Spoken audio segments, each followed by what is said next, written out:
is the Newport, ST Vet Newport campus near here. We also have 7 community training interventions, and they are scattered all over the parish where you must pay tuition for because they are partners. And so we do not fund them fully. All right? Now, to access the, I'm sorry, before I move there, we also have 4 residential institutions within the island. They are the Ebony Park Academy that offers hospitality and agriculture, the Hart College of Hospitality in St. Anne, the Hart College of Construction in Portmore, and Stone 2 you would do there for free should you be doing a little play. And when you go on that app, you can put in whatever program you want and see where it's offered, and then you can apply. Should you need additional information, you can use the number I just gave you.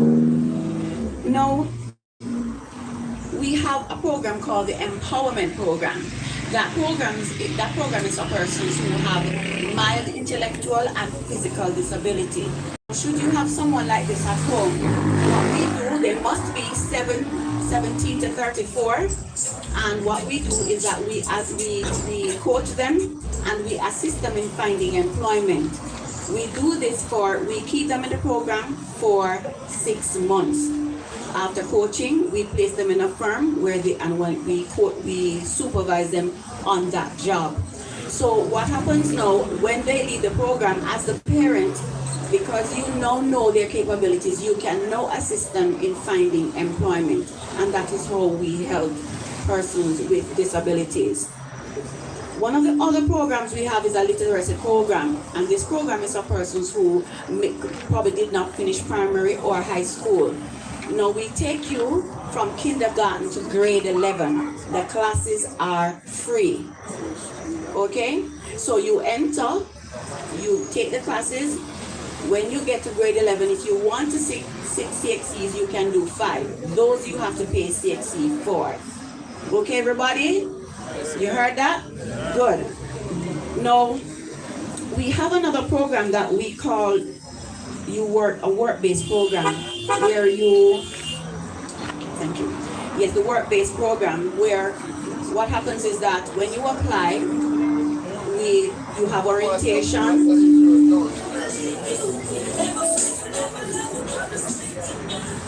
Yes, we have orientation where we help you to determine how you should behave in the workplace, how to dress, how to speak, etc. Then we place you in a firm. Before we get there, firms usually call us asking for a training. Based on your application, we would place you in a firm where you stay for 1 or 2 years based on what you want, and then you get a stipend. Now, you are trained in either customer service, business administration, or teacher assistant. Now, these programs are for persons who are at least 17 years old. Now, to enter the Heart and Estate Trust, you must be at least 17 years old.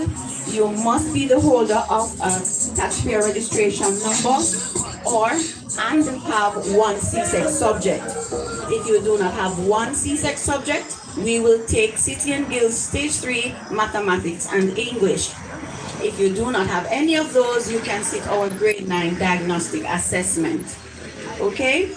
So you can call us. We are at 994-3278. And when someone answers, you punch in 45,000. That is the extension for our Manchester Parish office. If you do not have access to a cell phone or WhatsApp. Okay? So what I want to let the community here know, sometimes when talking to persons, we hear that nothing go on. Let me tell you how to go on for you. We offer free skills at Newport. If you can't read, we take you from kindergarten, wherever you are. We tell persons we leave no one behind. Right now at Newport, we're offering 3-month courses for painter, drywall installer, special needs assistant teacher, steel fixer, first aider. All right, all you have to do, come to our office in Mandeville and apply. take your TRN. If you have the C-sex subject, take proof of that. And you must be 17 years and older. Okay, everybody? Remember, come to heart. You're at home, you don't have nothing to do, come to heart. We have career counselors. If you're not sure what you want to do, they'll assist you to determine. We have what we call a psychometric test. It helps you to match your personality to a career path. So no matter what problem you have, come to heart with the Caledonia Mall across from National Housing Trust. Just come on down, talk to us. If you need to talk to the counselor, you make an appointment. Okay, everybody? All right. Remember, you pick them 17 years and older. Come to heart. If you can't afford university, what you must do? Come to heart. Thank you. Have a good evening. Thank you so much, Miss Smith. I believe that was very informative, and I'm pretty sure her repetitiveness ensure that it is stuck in our brains. We really can't forget that. So thank you, Miss Smith. At this time, we're going to call on the Chamber of Commerce, Mr. Omar Fennell. Good evening, everyone. My name is Omar Fennell from the Manchester Chamber of Commerce. All right, so the only thing that I wanted to take away, well, not the only thing, but one of the things I wanted to take away is that businesses thrive in peace. You know what that means? It means that when there's crime, there's a lot less business. And we want to ensure that Manchester becomes that place where persons are able to live in peace and come and do their business in peace. The Manchester Chamber of Commerce is an entity that umbrellas the businesses. If you have a business, you plan to open a business, you have a business idea, where are the people that you want to be in touch with? We have our meeting on Thursdays. That's one Thursday every month, usually the first or second Thursday at the Gulfview Hotel. And if you have an idea and you want us to help you to flesh it out, you want to get in touch with, well, just about anybody. You want to get in touch with one of the ministers, you want to get in touch with any of the stakeholders. We work with every single stakeholder in the parish. That's the NWA, the police. We work with all the stakeholders, just that business persons are able to reach the persons that they need to reach to. The importance of business in the community cannot be understated. You have your little shop here, you have your shop there, you have persons who want to venture out into the town. What I want us to look at again is maintaining the peace. And that's something that's been a theme of the walkthrough that we're doing, and I must again thank Superintendent Duncan and Inspector Brooks and the team for the work that they have been doing. Can we give the police a round of applause?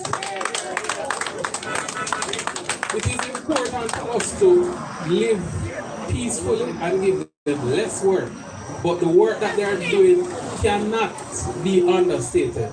So I'm going to leave a telephone number with you, and if you need to reach the chamber, you can go to our website, mcocjamaica.com. You can call us at 417-6555. But we are working on a couple of initiatives that will come out with what Inspector Brooks is already doing to ensure that on top of the peace that we're going to maintain, we can have a little bit of money in our pocket. Can I hear some? Well, I don't know if you want to give me an amen or you want to give me a shout to that. Nobody don't want no money? Nobody want money. Everybody want money. Nobody don't want no money? Yes, we want money. Well, we're not giving away free money, but what we're going to do is create the environment that you can actually make some money and make some money in peace. So reach out to the Chamber of Commerce if there's something that you want us to assist you with. Thank you very much for having us. Mr. Fennell, and as you said, if you want to learn how to make money or if you want to make some money, just reach out to the Chamber of Commerce. And at this time, I'm going to invite the Jamaica Fire Brigade to come speak with us at this moment. Thank you very much. Good evening, everybody. I'll be very short. I must say that the Jamaica Fire Brigade is committed to the task of minimizing loss of life through fires and other disasters, and also protection of properties. We have 2 fire stations in Manchester, Christiana and Mandeville, and we serve the entire parish of Manchester, parts of St. Anne, Trelawney, Clarendon, and St. Elizabeth. And so we, ask persons not to give us any false alarm. Recently we have been getting a lot of false alarm. The other thing too, persons might find themselves being concerned, not knowing if they should call fire brigade. I say whatever situation, if there's a fire, an emergency,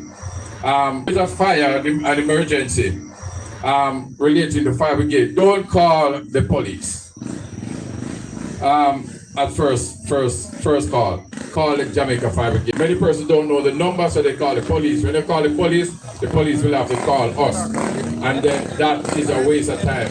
So you call the Jamaica Fire Brigade, and 2, it is good for you to know the local number for the Jamaica Fire Brigade for your division, 962-2588 for Mandeville, and 964-2444 for Christiana.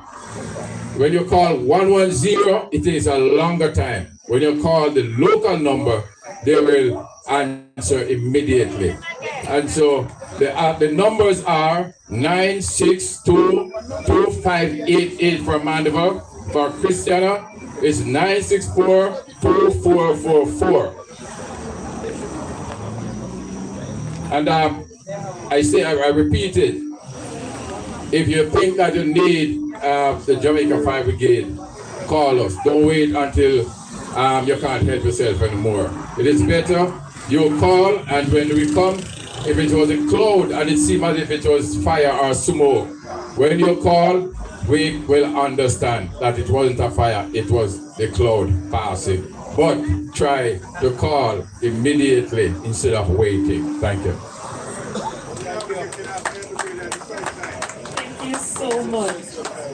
Well said. So at this time, I'm going to call on Ms. Tamara Stewart, who is a representative from the Social Development Commission. Mrs. Maycole, welcome. Good evening, everybody. Good evening. Good evening, everyone. Good evening. It's so nice to see so many persons here. I remember when I went to college counselor, I used to live in Albion. Yes, when I started NCU, I used to live in Albion. Now, Winston Churchill once said, the price of greatness is responsibility. I'm going to repeat that. The price of greatness is responsibility. Now, I'm from the Social Development Commission, and my name is Tamara Stewart, and I'm the parish manager. Now, what do? We are the agency that is responsible for community development, right? And so we have a number of different programs that we use to engage our residents. And so we are on board with the police and all the other stakeholders that are here, because we want to ensure that we work together to build a better community. Do you want that? Do you want that? Right, and so we are going to start. So when we started today, we had a march. So we didn't walk, and we talked with persons right throughout the area. But it doesn't stop here. It begins with each of you. It doesn't begin with the agency coming in and say to you, oh, I want this. So I want you to leave here with this in your mind, that I am going to make a change. Say that with me. I'm going to make a change. Say it again. I'm going to make a change. Yes. Now within our communities, we have different development community liaison. We call them community liaison officers assigned to various spaces. And so the number SDC is 876-5 973-1029. I want you to call us. You have issues. What can we help you with? We can help you or link you with the relevant agencies. Inspector Brooks, we would have had a meeting and we would have decided and we say, okay, we're going to be starting with the futsal. And I'm sure a number of you, we have a number of footballers in Albion, Cedar Grove, Mayday, right?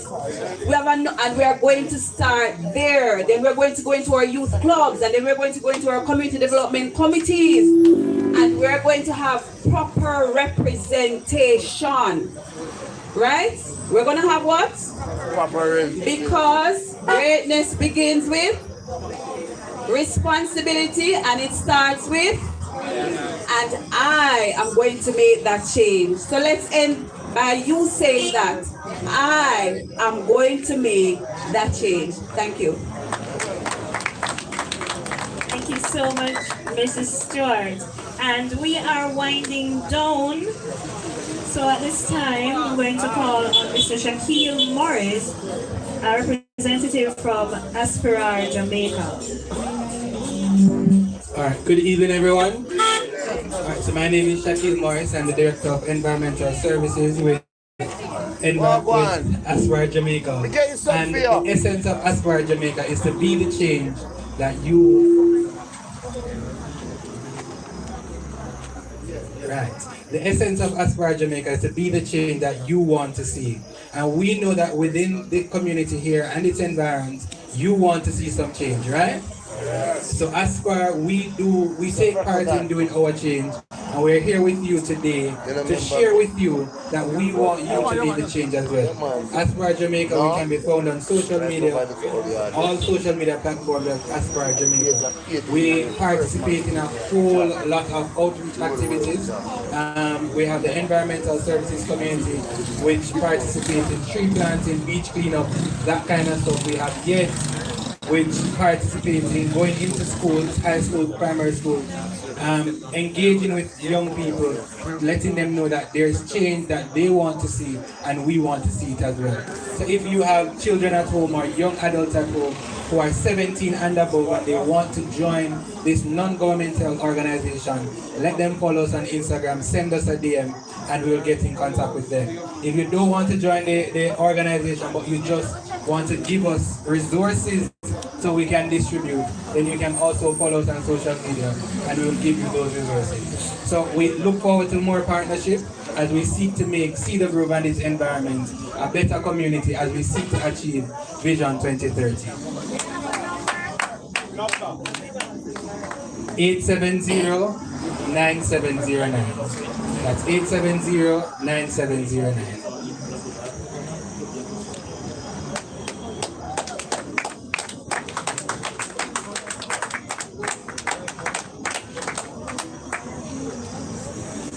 Okay, at this time, we're going to call on Mr. Anthony Freckleton. He is the Manchester Parish Development Committee representative. And so at this time, I'm going to ask that you all make him feel welcome as he takes the stage. Thank you very much, Madam Chairperson. Good evening, everyone. Good evening, sir. Good evening, Mr. Freckleton. This is a timely event for the people of this area. And I made a special effort to come here tonight. Dr. Reed called me at this morning and encouraged me to be here. So ladies and gentlemen, I am here to put a recommendation together for the young people of the area. The young people of the area who are finding it difficult to get a job. Sure. Am I right? Sure, Mr. Freckleton. The young people of the area who need a skill. Am I right? Yes. And we have to find some solutions. Sure, We can't tell them that Newport is there. Go get a skill there. It's not going to work that way. And let me take a minute to tell you why I'm so optimistic about this area. 15 years ago, I was asked to go into a community of Mountain View Avenue in Kingston called Backbush. Anybody ever hear about Backbush? Yes, Mr. Freckleton. Very dangerous area, right? But the people still had good people there. When I went there, there was a half-finished building. No roof. No hope for the young people. The Inter-American Development Bank assisted me. This was over 15 years ago. It was NTA. Okay? It was NTA. Okay? If you can work in Backbush, it can work down here. So what I want to suggest, what I'm suggesting, is that we all work together. Let us find an unused community center. Is there a community center near here? Yes. That's unused. That I am know of. We want everybody to come together because about 4 years ago, I approached the Harchers NTA to set up a production center, pilot one down here. A center where, right in your community, based on survey, suppose the young people, most of the young people say they want to get a skill as a welder. We buy a welding machine, have that certified welder, work with those young people. Because a lot of young people get trained today. They get a certificate, they can't get a job, they can't buy equipment. So what happens? They're at home, they can't work that way. So ladies and gentlemen, and the council is here, we want to find that building, make sure that it has a good management committee, and we're going to restart that program. Because the CEO of the Harchers had agreed and had a budget to put it together. So suppose the majority of young people to start would like a skill as a welder, and the young ladies would like an oven to do some baking, right? Anybody baking in commercial thing on the area? Yes. Look how much bread buns and all that pass the area. Bringing stuff inside here. You know, must can set up something like that, man. Teach them how to do that. Right? So I'm here today to commit the Manchester PDC to work with the various agencies to tell us now. Do the survey, find out what the young people want. Nobody send them go to Newport or whatever, or Mandeville. So that right in their community, they can learn a skill, right? And get their certificate. And if they can't get a job, they can come back and rent time and equipment right there. You understand what I'm saying, sir? Right? And it can go from there. Believe me, if it can work in Backwood, it can work here. In agreement? All in agreement? Yes, sir. All right. The other thing I want to see happen. This area, Cedar Grove and Albion, very densely populated. How come the homes are not numbered? You know what I'm saying? We started the project in Greenville to number the houses. Somebody live down in that road here now. Right? And you need to find them. How you find them? You cannot, the services of the government cannot be equally and equitably addressed, right? Without proper identification. That's number 8, number 9. So Mr. Councillor, can we work on something? Start it. The people in the area, hire them. Yes, but if it's not, all right. So can we, and I'm going to wrap up now. Can the PDC will come in to assist him, right? With whoever is going to be in charge of this. Let us set up like a pilot. Mrs. Ford, with the area you selected from one point A to point B, let us start to number the home. Everybody in agreement with that? Right. So why it is that Ingleside, all the houses are numbered, right? And you come out here. We are just like the same people like all Manchesterians, right? So it can't work in everywhere where it's not densely populated, you know. But I am saying, for the benefit of our security forces, it needs to be done. And we're calling on the authorities to work with us to let it happen. So ladies and gentlemen, I wish you all the best for 2026, and we look forward to greater things happening in this area. Thank you very much. Thank you so much, Mr. Freckleton. I believe we can all say that this initiative has been a very good one, right? Yes, right? It has been a very, very good initiative. I believe it is a well-needed initiative. And so, to close it off, I believe it is only fitting to ask the commanding officer for the parish of Manchester to come and speak with us, Mr. Kerry Duncan, Superintendent of Police. Thank you, Madam Chair. Right, good evening, everyone. Good evening, sir. Well, let me first say thanks to our partners, our stakeholders, the SDC. If I don't remember to call all the names, I don't hold it. The arch one. And we chose this area because we have some issues roundabout here. And while I will go back in the past to say that Manchester in 2024, over on this side, we had some serious challenges. For 2025, we made some serious inroads, and we think we did pretty well in our crime reduction strategies in Manchester. What we saw at the end of the year, though, was that some persons with ill intentions wanted to erode the gains that we were making over 2025, and that happened over on this side. So we saw where we had 3 persons that were shot, one unfortunately fatally at the entrance of Cedar Grove it is. We have other incidents around the area, and based on that we had to take a proactive approach in terms of how we manage the space to ensure the safety and the security of the persons within the space. So we have a pretty good idea of what the issues over here are. We do have a pretty good idea. What I want to say to the young persons within this space is that I would not want you to sit here in Jamaica and allow persons who are living outside of Jamaica in other jurisdictions to stay where they are and press your button here in Jamaica to ask you to do some things. We know that these things are happening. We know that persons are influenced and induced by monetary gain and a motorcycle here and there because they want you to be loyalist to them.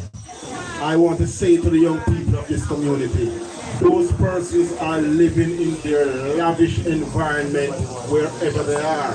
This is our little neck of the woods and we must protect it, right?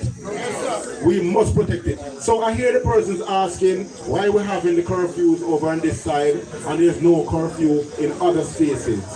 What I'll say to you is that we are intelligence driven in terms of our police operations.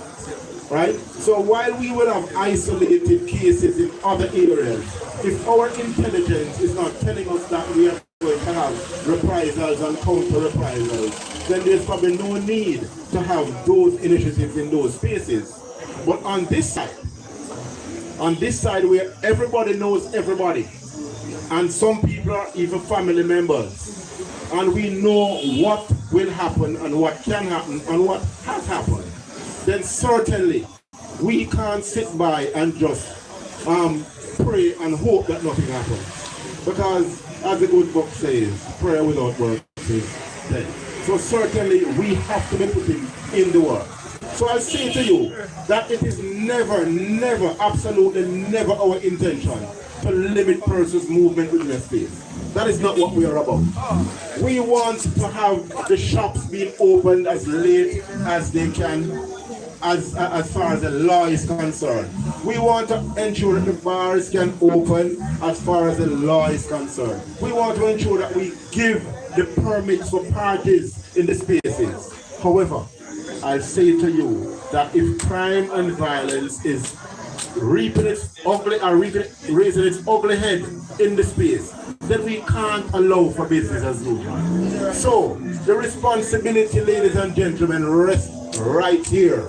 It rests with the persons who live within this space. It rests with the persons who do their business in this space. Just today, I was up by Cedar Grove, and I had a very eventful football match with some youngsters up there. One of them can play football. Yeah, man, we had a very nice football match with some youngsters up there. And when I look at the faces of these young boys in the area, and to think that these young men are the persons who are going to be taking over, what is it that we want to leave with them? What impression we want to make on them? So as a community, we can't glorify the badmanism. We can't glorify the chopping the line and the scamming. We can't glorify that. What we need to do is to ensure that these persons are so the SDC and the Trust NTA, and that is the reason why we have these persons as vital partners in what we intend to achieve in this space. Because as one some person said earlier on, that change must come.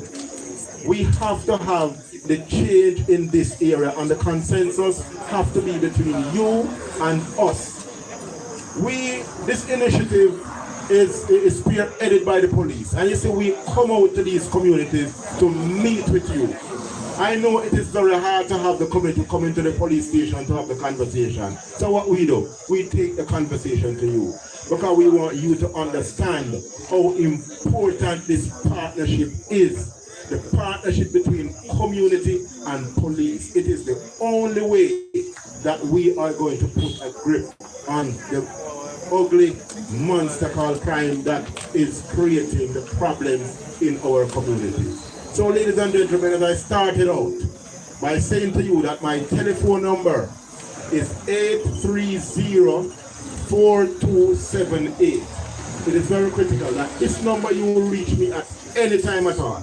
As a matter of fact, whilst I was walking through Cedar Grove and Green Street, we got a little mixed reactions from the community. So we had majority of the persons were saying that they were happy to see us, that they were, it was great to see us in the community. And what they were asking for is that we do not leave them or to say that's a one-off thing. I want to make my commitment to these community members that this is not a one-off situation. This is something that will be sustained over time, because even though we did good in 2025, I believe that we can do much better for 2026. And for us to do better for 2026, the partnership must continue. Must continue. We must build on it and ensure that all of our objectives are met. So what we want as a police force in Manchester is for crime to be totally eradicated. That is what we want, right? And if anybody knows me, you know that when you hear me say that Manchester, as a matter of fact, when I walk over in Green Street and Cedar Grove, when I look at the lush vegetation, when I look at the kind of persons that I see in the space, I am wondering, how is it that we are allowing a handful of persons with ill intentions to create such problems in our space? These are areas that you have made your investments. You have built your houses. You have planted your fields in these spaces. So you have a vested interest to ensure that these areas, the crime level is maintained at the lowest level possible. So ladies and gentlemen, we are indeed Manchesterians, and we are in fact the coolest parish in Jamaica. Let us continue the partnership to make sure Manchester becomes the safest parish in Jamaica. Thank you, ladies and gentlemen.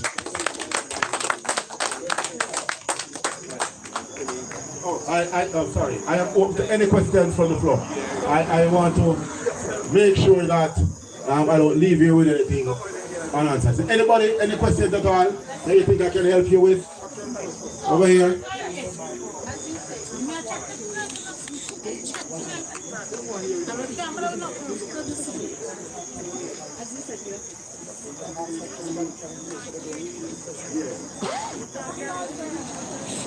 you have said, you have walked through the building, sir, the first. As you have said, you have walked through civil vegetarian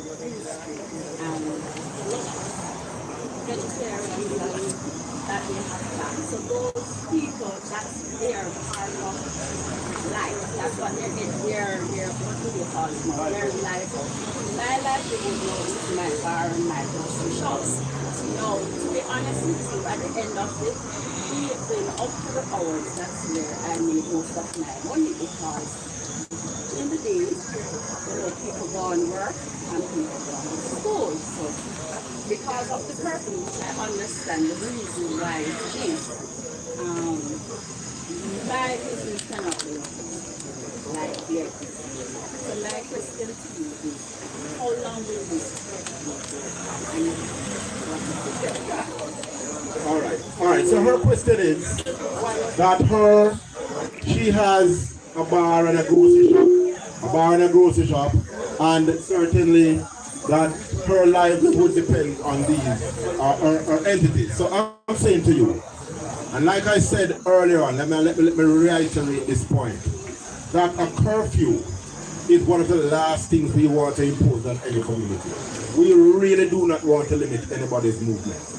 However, I say to you that I believe this is something that we have discussed as a team, and I believe whilst livelihood is very important, I believe lives are also important.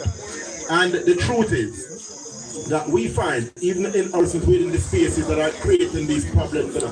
So I am just persons within the spaces that are creating these problems.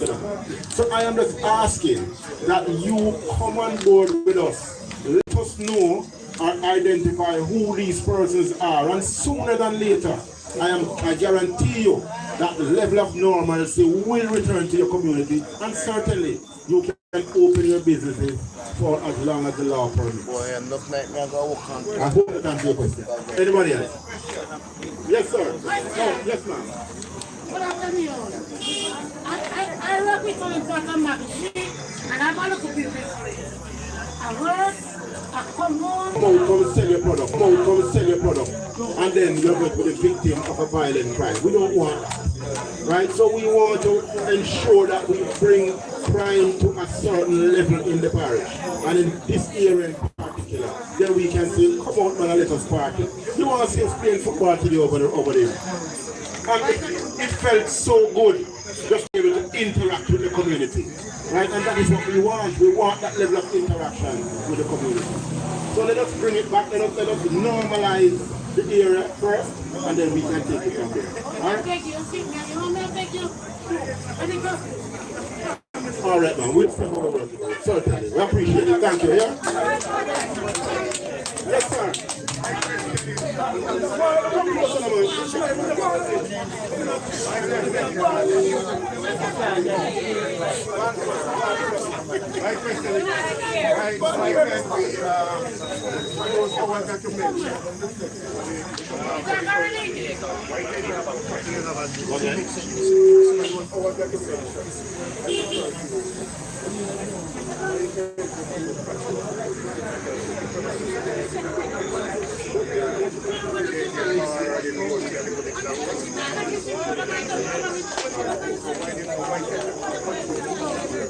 All right, so his question is why we can't have more patrols during the curfew hours.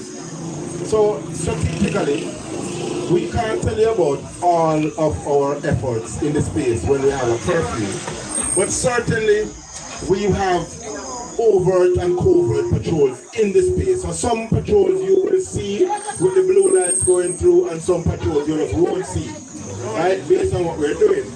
Your question is that if we have more patrols, then we can have the places open. But we are saying to you that this area is a very wide area. If you talk about Green Street, if you talk about Cedar Grove, you talk about Albion, Mayday, and all these areas, a very wide area. So there must be some level of control. And we have to put the measures in place to maintain that level of control. As we speak, every single day we do an assessment as it relates to the curfew now. Every single day. So there is nothing to say that tomorrow or the day after we won't have the curfew lifted enough. So as long as we are doing the assessment and our intelligence is telling us that, okay, we can relax the curfew hours and we can go back to the community and speak to them. So this is why we are here with you, because we don't want you to sit and wonder what is happening. We want to come here to ensure that you know what is happening and know what we're doing. Right? But everything that we're doing, ladies and gentlemen, it is in an effort to ensure that your safety is preserved in this place. There's nothing at all that we do here that is meant just to put you in some level of discomfort. Absolutely not. Everything, every measure that is we do is to ensure your personal safety and security in this place. Yes.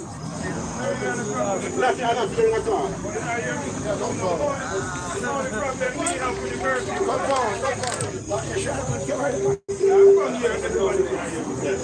The problem we have with the curfew, right? It's like when the police them come and they lock all the business place. If them even see you sit down in your yard, most of them literally are telling you to go into your house. So more if you know what the curfew means, say you can't stand up in your own yard or you'll be in your bed. You understand? So the more you explain about the thing. On your premises, in your yard, you're in your yard. Right? So if that is an issue, no, certainly, that's it. So certainly, that's a concern. I certainly will speak to my officers, on this issue to ensure that, because the effort is really to get persons to be inside their yard, inside their safe space. All right, so I hear the concern, and I certainly will be talking to my officers. I appreciate the question, sir. Thank you. Now, one question. I will take you 2 more questions. My question is, sir, what is the plan you have for life? We know, like, Cedar Grove, LOTHIAN, the surrounding areas, they go have a lot of drink. What is the plan you have as the command officer of the parish? What is the plan you have for them? Because the curfew cut it out. Some of the drink start. So what is the plan you have? All right. So personally, I can't tell you what the plan B for the drink out. Right, so no, the plan B really should be for the persons who do the drink out. What is your plan B? Because what we're doing, as a matter of fact, we are launching now a police youth club in this place. We are launching a futsal competition. We are going to have a football competition for all the communities. Because this is what we want to do, to bring the communities together. And we believe that if we bring the communities together and persons can get to understand each other and we don't have the disputes, then we have the drink outs and the bar hopping and everything going in very short order. So what I want you to do as an elder in the community also is to support the initiative of the futsal, of the police youth, and all these initiatives that we're putting forward to ensure that we galvanize the communities. For far too long we have the division between the Green Street and the Cedar Grove and the Mayday and the Farmstead. We want to bridge that gap. And as long as we bridge that gap and bring everybody together, these things are going to become sweet for us to deal with. I appreciate the question, yes. Thank you. Yeah, my question is, for the taxi drivers then, because we work at a particular institution and it's difficult when the curfew implement, it's difficult to make it work. So because I wonder if you can't work out something for taxi man them that they can carry go to work. Yeah. So I wonder if you can work out something for taxi man them that they can get a go ahead to carry to work safe. Because sometimes we have to call the taxi man them to drop where work and nothing like that can work. And they must stop the taxi man, they must say, who gonna authority to work? Someone that want to work out something, especially taxi man. Alright, so I certainly will look into that. What I can tell you is that taxi men that are carrying people in the curfew zone is not an issue. Yes, certainly we don't want anybody moving outside of the curfew zone when they have the curfew. But I look at it and I will show what we can do. So I'll talk to my operatives on the ground, our operations person, our traffic person. We're gonna try with it. Alright? Yeah, man, respect. Let's do it. So this is the last question. No. Last question. Good evening. I'm Harville Header. I have a business close by Tulsa Road. Okay, my good friend over there have a bar in Tulsa as well. I have a shop. So we are wondering, by Tulsa Road, we do have a crime of that side. And I would like, when the police them passing by, I saw them a lot of times patrolling and if they could just like stop in the community, you can still check. And yeah, have a little chat with us. You know, and so we don't each other like, and I'm trying to do so we like them when they're passing by. Have a little chat. Alright, so the gentleman is saying that you would like when the police are passing through, that they could stop and have some more interaction with them. So that is part of our mandate. That is something that we brief our teams on when they are going out. Right, to stop and have the community meetings and have the community interaction. So I will just try and speak to them to have that reinforced. And I appreciate that also. Thank you very much, yeah? Alright, ladies and gentlemen, one more question. Even everybody, I'm from Jamaica, my name is Casey Williams. I know that you have mentioned that the 80% clear up in murders. Now my question to you is, has someone been arrested and charged in relation to the last incident? I think that's a very important question to answer. I don't have the answer, but I think you need to answer it and address it publicly.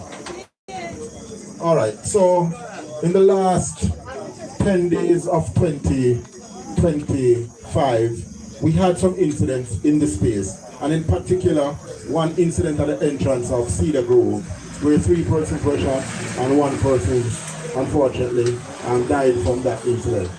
We, based on our investigative and intelligence work within the space, 1 person so far have been taken into custody, arrested and charged for that murder and that shooting over there in Cedar Grove.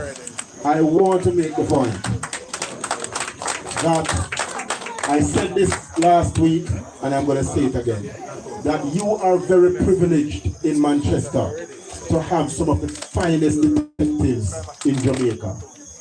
I say that against the background that 8 out of 10 times that we have a serious crime, in particular murder, somebody is arrested and charged for that murder. That is your detectives that work in Manchester. So for people to believe that they can just commit these crimes at will and get away with it, oh, think again about it. Think again. What happened to Jada? Jada. That's a nice question. Come on.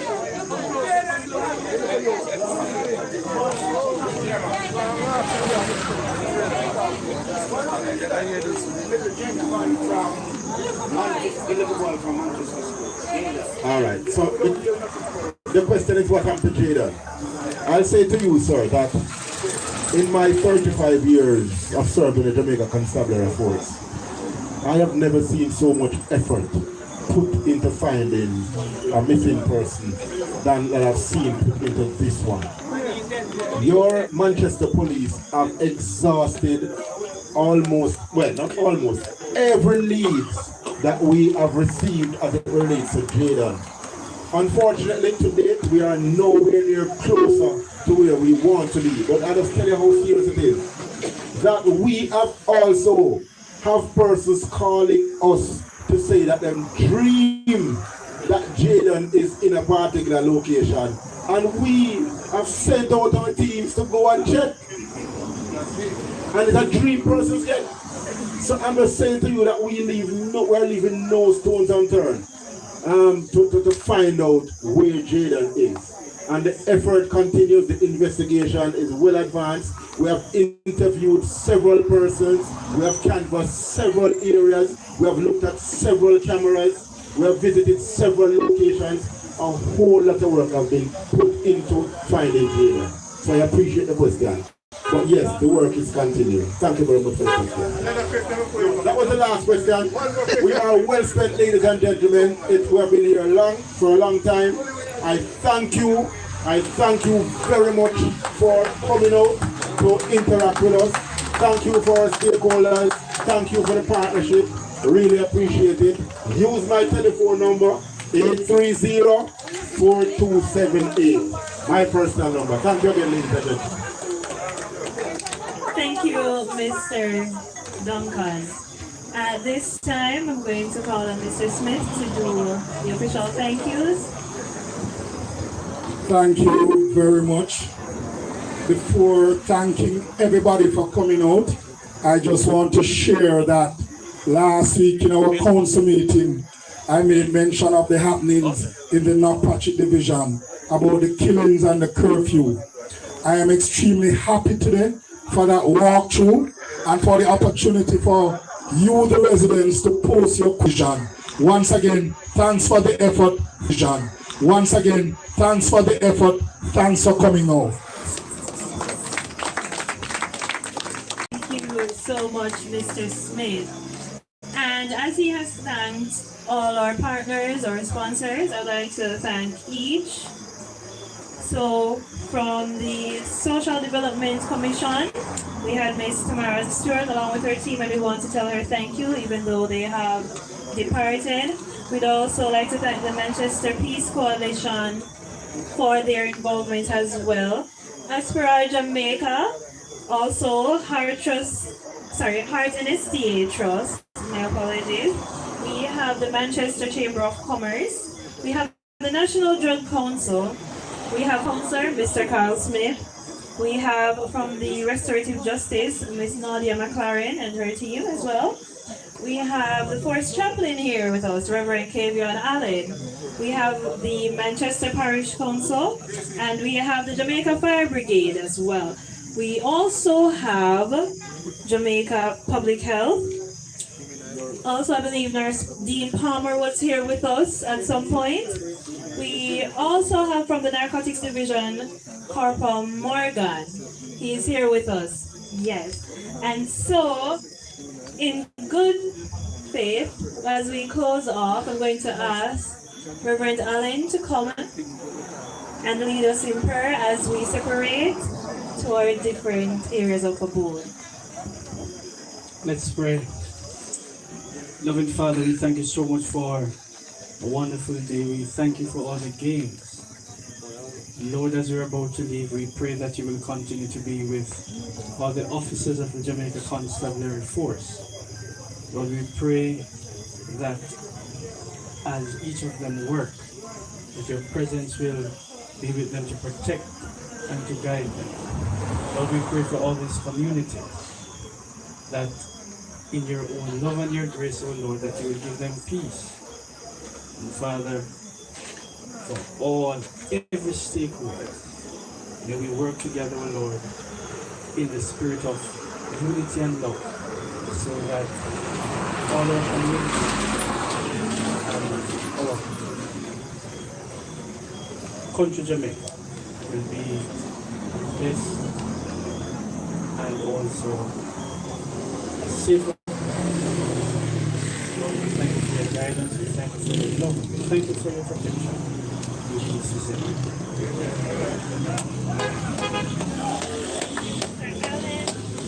Thank you, Mr. Allen. Once again, I want to thank each and every person who has come out and shown their support. Once again, to our stakeholders, thank you very much. I'm going to ask at this time that we travel safely home.